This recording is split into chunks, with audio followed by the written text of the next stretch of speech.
Hi guys, welcome back to the channel where you join me today with our E36 M3. It's been a while since we've actually put it on the channel. The reason being is that there was a few parts that were still outstanding and we redid the entire suspension, both the front shocks, the rear shocks, all the shock mountings, all the engine mountings, all the diff mountings and so forth. So now the car drives exceptionally well.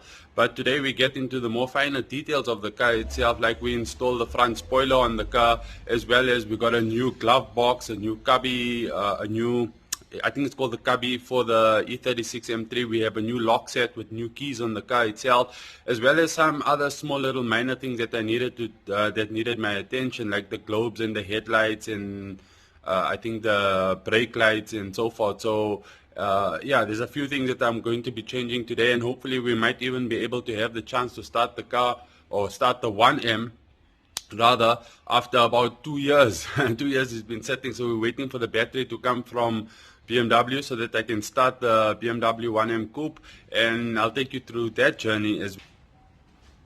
So what we've done already is we've installed the front lip. This is a new lip from BMW that we purchased for the car itself, and we bought the clips that sit at the back, and just here at the bottom I went to Builders and I bought some screws, and it actually fits quite nicely. So this lip was meant for the car itself. There was no real modification that needed to be done on this lip here.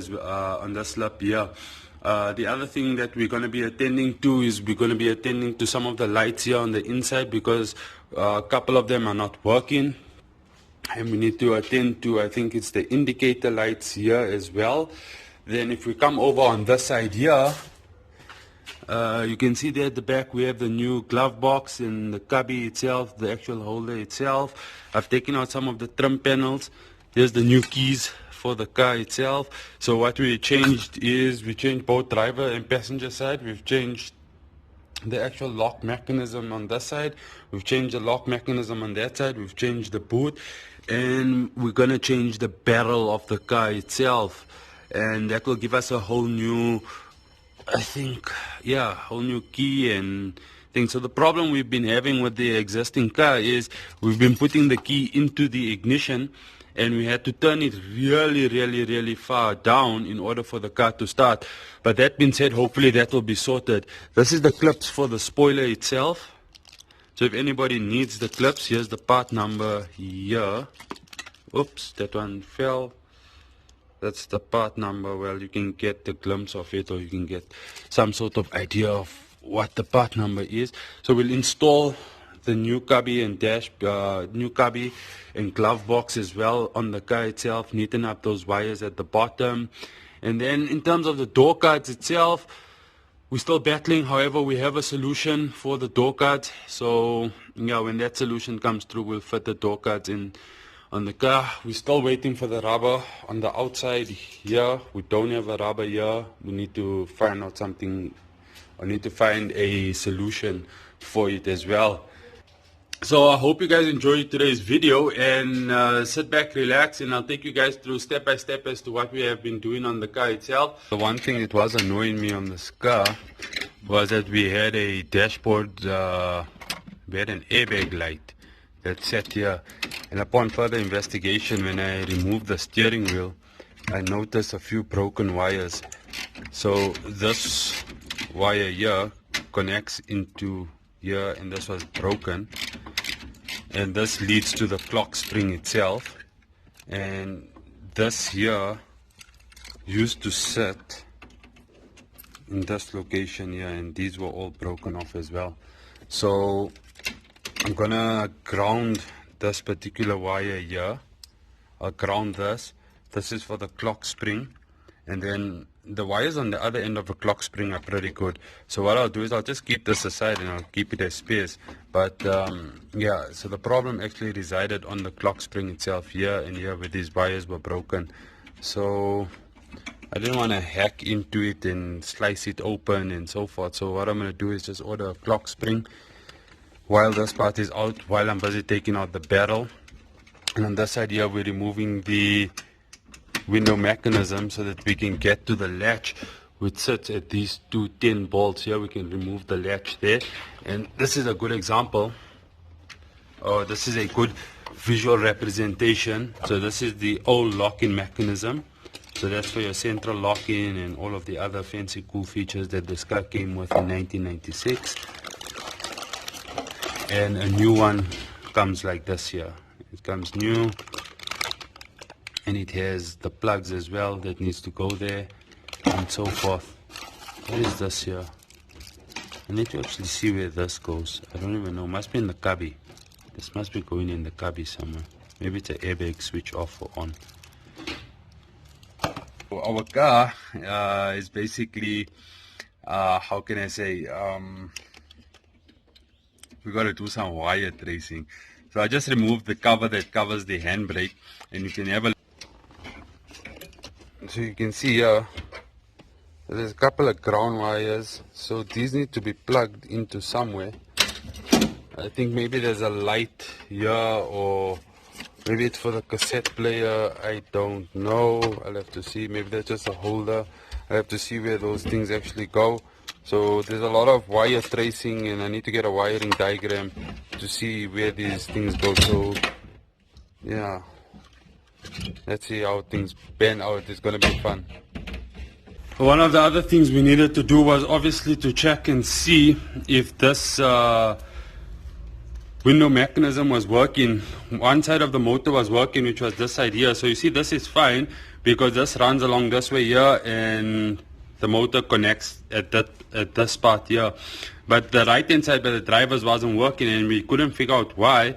And then eventually we saw the reason as to why it was not working. So this part here is actually broken off from the arm itself. So what we have to do is we have to put this back together.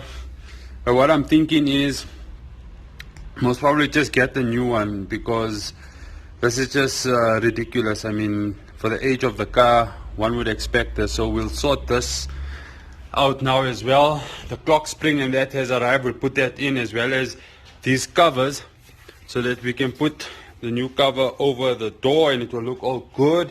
And I think, I don't know, they call it sound deadening, but I don't know how this thing actually deadens the sound. It's actually very thin on the inside. So we're getting there. We're getting there slowly but surely. As we're finding the problems, we'll clean up all of this parts before we put it back into the car. So it was this wiper here that was not working, and that one there that was working as well. So yeah, let's see if I can source one of those, and then we'll take it from there. So we just installed the slip ring into the car itself. The airbag light is still on, so we might need to reset that on the computer. If that doesn't resolve the issue, I'll have to see what is the next step to it. What we're doing now is we're testing the lights to see how the lights are, if the lights are working or if they're not working. A bit of an issue with the driver's side fog. Okay. Extra lights?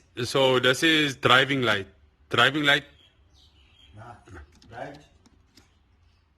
Is driving lights on? Yeah, all the fog is on. Both? No, one side. Let's have a look.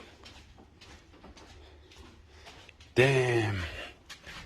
With new lenses and it, yeah, this thing actually looks hell of a cool.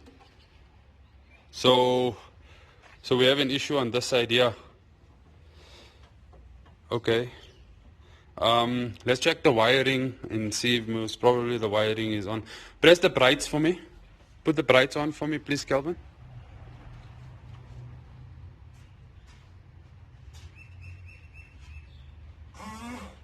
No, man. Yeah, brights are working. Okay, cool. Let's try and sort this one out here. So up next on the E36 M3, what I wanted to replace, so I replaced all of the shocks.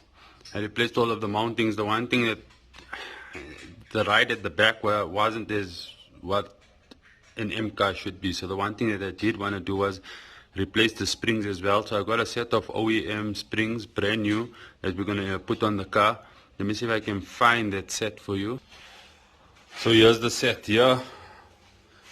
This is the driver's side, left-hand driver's side. Yeah, it's just a bit dirty, but it's brand new. And see if we can put these guys on and then take it from there, and then see what the right quality will be after this here.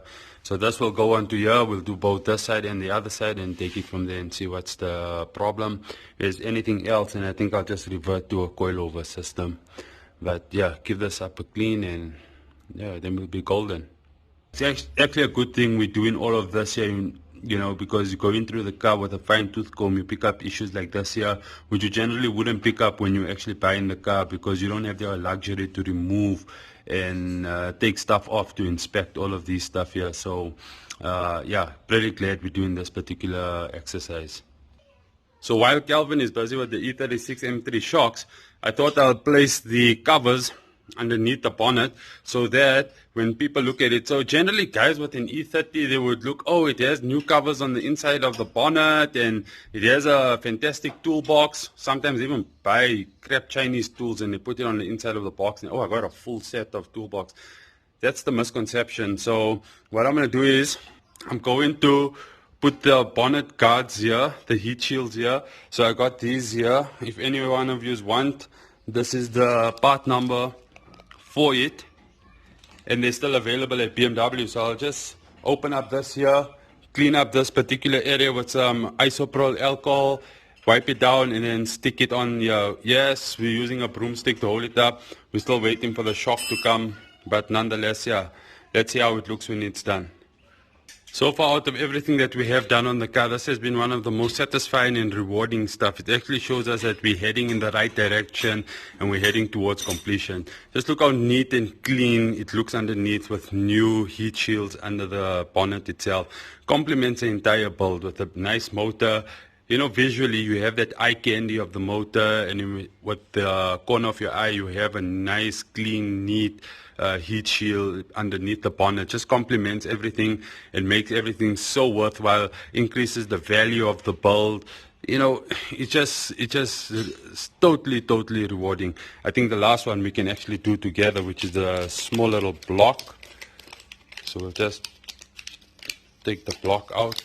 By the way, this glue is extremely sticky. So we'll just hold it like this. Get it centered nicely.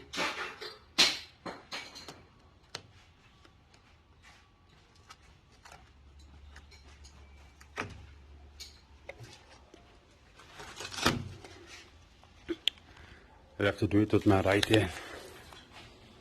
The stuff I do to get the content out there, guys. So I think she fits in just like that.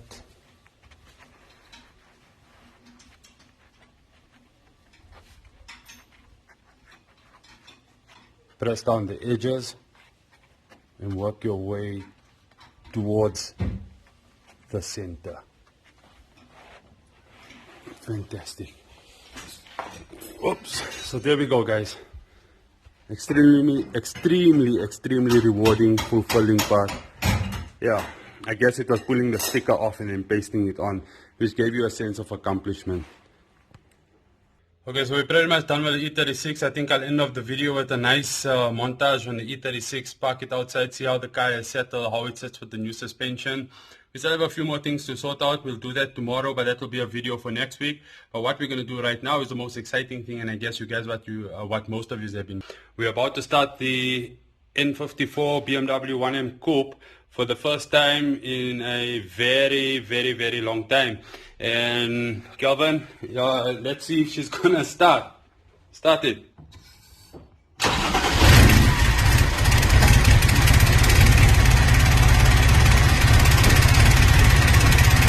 Let's leave it to get up to temperature. So what we're going to do is we're just going to leave the car to get up to temperature, and then eventually after that there we'll monitor just to see if everything is okay and things like that there. The car does have a leak on the exhaust that we need to sort out, but the brilliant thing is that at least the car is starting. So let's roll the montage as to the E36. Hope you guys enjoyed this video. A lot of content in this video. Please give it a thumbs up, subscribe, and turn on the bell notification. It helps us a lot. Thank you. Cheers.